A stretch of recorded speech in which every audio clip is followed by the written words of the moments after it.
ಶಿಡ್ಲಘಟ್ಟ ನಗರ police ಠಾಣೆಯಲ್ಲಿ ಒಂದು ಅಪರೂಪದ ಘಟನೆ ನಡೆದಿದೆ. ಶಿಡ್ಲಘಟ್ಟದ ಉಲ್ಲೂರುಪೇಟೆಯ ಅಂಕಿತ ಮತ್ತು ದೊಡ್ಡದಾಸನಹಳ್ಳಿಯ ಕಾರ್ತಿಕ್ 6 ವರ್ಷಗಳಿಂದ ಪ್ರೀತಿಸುತ್ತಿದ್ದರು. ಆದರೆ ಹುಡುಗನಿಗೆ ಮದುವೆಗೆ ಒಪ್ಪಿಗೆ ಸಿಗದ ಹಿನ್ನೆಲೆಯಲ್ಲಿ ಅಂಕಿತ ಪೊಲೀಸರ ಆಶ್ರಯ ಕೋರಿದಳು. ಪೊಲೀಸರ ಮಧ್ಯಸ್ಥಿಕೆಯಿಂದ ಜಿಲ್ಲಾ ವರಿಷ್ಠಾಧಿಕಾರಿ ಕುಶಲ್ ಚೌಕ್ಷೆ ಆದೇಶದಂತೆ ಸರ್ಕಲ್ ಇನ್ಸ್ಪೆಕ್ಟರ್ ಎಂ ಶ್ರೀನಿವಾಸ್ ಮಾರ್ಗದರ್ಶನದಲ್ಲಿ ಪಿಎಸ್ಐ ವೇಣುಗೋಪಾಲ್ ಮತ್ತು ಪದ್ಮಾವತಿ ನೇತೃತ್ವದಲ್ಲಿ ಕೌನ್ಸಿಲಿಂಗ್ ನಡೆಸಿ ಕೊನೆಗೆ ಠಾಣೆಯಲ್ಲಿಯೇ ಮದುವೆ ನೆರವೇರಿಸಿದರು. ಕರ್ನಾಟಕ ಜನಪರ ವೇದಿಕೆಯ ರಾಮಂಜಿ, ಡಿಎಸ್ಎಸ್ನ ವೆಂಕಟೇಶ್, ಚಲಪತಿ, ಪ್ರತೀಶ್ ಸೇರಿ ಹಲವು ಸಂಘಟನೆಗಳು ಈ ಮದುವೆಗೆ ಬೆಂಬಲ ನೀಡಿದವು.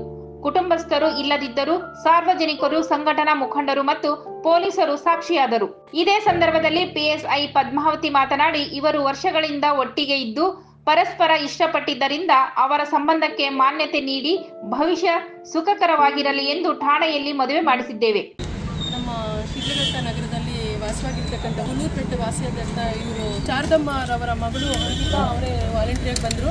ಈ ಥರ ಏನು ಅಂತ ನನ್ನನ್ನು ಸಪ್ರೇಟ್ ಒಂದು ಚೇಂಬರಲ್ಲಿ ಕೂಡಿಸ್ಕೊಂಡು ಅವರಮ್ಮ, ಅವರ ಅಕ್ಕ, ಭಾವ, ಅಂಕಿತಾ ಇವರೆಲ್ಲ ಒಟ್ಟಿಗೆ ಬಂದರು. ಏನು ಅಂತ ನಮ್ಮ CPS ಸರ್ ಅವರು ಬಂದಾಗ ನಮ್ಮ ಸರ್ ಇದ್ದರು.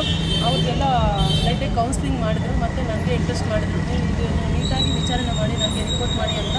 ಸೊ ಅವತ್ತೆಲ್ಲ ಒಂದು ಮುಕ್ಕಾಲು ದಿನ ನಾನು ವಿಚಾರಣೆ ಮಾಡಿದೆ. ಈ ಥರ ನಾವು ಇಷ್ಟು ವರ್ಷದಿಂದ ನಾನು ದೊಡ್ಡ ದಾಸೇನಹಳ್ಳಿ ಹುಡುಗ ಕಾರ್ತಿಕ್ನ ನಾನು ಲವ್ ಮಾಡಿದ್ದೆ. ಸೊ ಇತ್ತೀಚೆಗೆ ತುಂಬ ಚೆನ್ನಾಗಿದ್ರಿ, ಮದುವೆ ಮಾಡ್ಕೋಬೇಕಂದ್ರೆ ಇತ್ತೀಚೆಗೆ ಏನೂ ಗೊತ್ತಿಲ್ಲ ನನಗೆ ರೀಸನ್ನು. ಮತ್ತು 2-3 ವರ್ಷ ನನಗೆ ಮದುವೆ ಮಾಡ್ಕೊಳ್ಳಿಕ್ಕೆ ಎಕ್ಸ್ಟೆಂಡ್ ಮಾಡ್ತಿದ್ದಾರೆ ಅಂದರು. ಅದಕ್ಕೆ ನಾವು ಅವ್ರಿಗೆ ಇನ್ಫಾರ್ಮ್ ಮಾಡಿದ್ವಿ. ಅವರು ತಾಯಿ ತಂದೆ ಅವ್ರು ಬೇಕಾದವರೆಲ್ಲ ಬಂದರು. ಸೊ ಅವರು ಎಲ್ಲ ನಮ್ಮ ಶಿಡ್ಲಘಟ್ಟ ಲೋಕಲ್ ಲೀಡರ್ಸು, ಕೌನ್ಸಿಲರ್ಸ್ ಎಲ್ಲ ಅವ್ರ ಪ್ರೆಸೆನ್ಸಲ್ಲಿ ಸುಮಾರು ನಿನ್ನೆ ರಾತ್ರಿ ಒಂದು 8 o'clockವರೆಗೂ ವಿಚಾರಣೆ ಮಾಡಿದ್ರು. ಮತ್ತು ಒಂದು ಫೈನಲೈಸ್ಗೂ ಆಗಲಿಲ್ಲ. ಸೊ ಆ ಹುಡುಗಿನ ನಮ್ಮ ಪ್ರೆಸೆನ್ಸಲ್ಲಿ ಯಾಕೆ ಅಂತ ನಾವು ಚಿಕ್ಕಬಳ್ಳಾಪುರದ ಒಂದು ಸ್ವಾಧಾರದಲ್ಲಿ ಬಿಟ್ಟು ಬಂದ್ವಿ. ಮತ್ತು ಹೇಗೇನು ನಮ್ಮ CPS ಅವ್ರಿಗೆ ಕರೆಸಿಬಿಟ್ಟು ಅವ್ರ ಫಾರ್ಮಾಲಿಟೀಸ್ ಏನಿದೆ ಮಾಡೋಣ ಅಂತ ಕರೆದಿದ್ದಕ್ಕೆ ಮತ್ತು ಸೊ ಅವರು ಬೋತ್ ಸೈಡಿಂದನೂ ಎಲ್ಲ ಬಂದರು. ಮತ್ತು ಅವ್ರಿಗೆ ವಿಚಾರಣೆ ಹುಡುಗಿನೇ ನಾನು ಇನ್ನೂ ಒಂದ್ಸಲಿ ರಿಕ್ವೆಸ್ಟ್ ಮಾಡ್ಕೊತೀನಿ ದೊಡ್ಡವರಲ್ಲಿ ಮತ್ತು ನಮ್ಮ ಕಾರ್ತಿಕ್ ಅವರಲ್ಲಿ ಅಂದಾಗ ಈಗ ಈ ಟೈಮ್ಗೆ ಏನೋ ಒಂದು ದೇವ್ರ ದಯದಿಂದ ಒಂದು ಫೈನಲೈಸ್ ಆಗಿದೆ. ಫೈನಲ್ ಆಗಿ ಅವರ ಒಮ್ಮತದಿಂದ ಕಾರ್ತಿಕ್ ಒಪ್ಕೊಂಡಿದ್ದಾರೆ, ಮದುವೆ ಮಾಡ್ಕೊತೀನಿ ಅಂತ. ಈಗ ನಮ್ಮ ಠಾಣೆ ಮುಂದೆ ನಾವು ನಮ್ಮ ಸಬ್ ಇನ್ಸ್ಪೆಕ್ಟರ್ ವೇಣುಗೋಪಾಲ್ ಸರ್ ಮತ್ತು ಇಲ್ಲಿ ಇರ್ತಕ್ಕಂಥ ಒಂದು ಪ್ರೆಸೆನ್ಸಲ್ಲಿ ಒಂದು ಮದುವೆ ಮಾಡಿದ್ವಿ. ಪೊಲೀಸ್ ಠಾಣೆಯೇ ವಿವಾಹ ಮಂಟಪವಾಗಿ ಮಾರ್ಪಟ್ಟ ಈ ಘಟನೆಗೆ ಸಾರ್ವಜನಿಕರಿಂದ ಪ್ರಶಂಸೆ ಸುರಿಮಳೆ ಸುರಿಯುತ್ತಿದೆ. ಪ್ರೀತಿಗೆ ಮಾನ್ಯತೆ ನೀಡಿ ಮಾನವೀಯತೆ ತೋರಿದ ಪೊಲೀಸ್ ಇಲಾಖೆಯ ಈ ನಡೆ ಸಮಾಜಕ್ಕೆ ಒಳ್ಳೆಯ ಸಂದೇಶ ನೀಡಿದೆ. ಸ್ನೇಹಿತರೆ, ಕಳೆದ 3 ದಿನಗಳ ಹಿಂದೆ ನಮ್ಮ ಶಿಡ್ಲಘಟ್ಟ ನಗರದ ಉಲ್ಲೂರುಪೇಟೆಯ ಅಂಕಿತಾ ಅಂತಕ್ಕಂಥ ಹುಡುಗಿ ನಮ್ಮ ನಗರ ಠಾಣೆಗೆ ಒಂದು ಕಂಪ್ಲೇಂಟ್ ಕೊಟ್ಟ ವಿಚಾರವಾಗಿ ಈ ಥರ ದೊಡ್ಡದಾಸನಹಳ್ಳಿ ಕಾರ್ತಿಕ್ ಅಂತಕ್ಕಂಥ ಹುಡುಗನೊಂದಿಗೆ ನಾವಿಬ್ಬರು ಕಳೆದ 6 ವರ್ಷಗಳಿಂದ ಪ್ರೀತಿ ಮಾಡಿದ್ದು. ಇವಾಗ ಮದುವೆ ಮಾಡಿಕೊಳ್ಳಲಿಕ್ಕೆ ಸ್ವಲ್ಪ ಭಿನ್ನಾಭಿಪ್ರಾಯ ಬಂದಿದೆ ಅಂತಕ್ಕಂಥ ವಿಚಾರದಲ್ಲಿ ಕಂಪ್ಲೇಂಟ್ ಕೊಟ್ಟಿದ್ದರು. ಈ ವಿಚಾರ ನಮಗೆಲ್ಲ ಗೊತ್ತಾಗಿ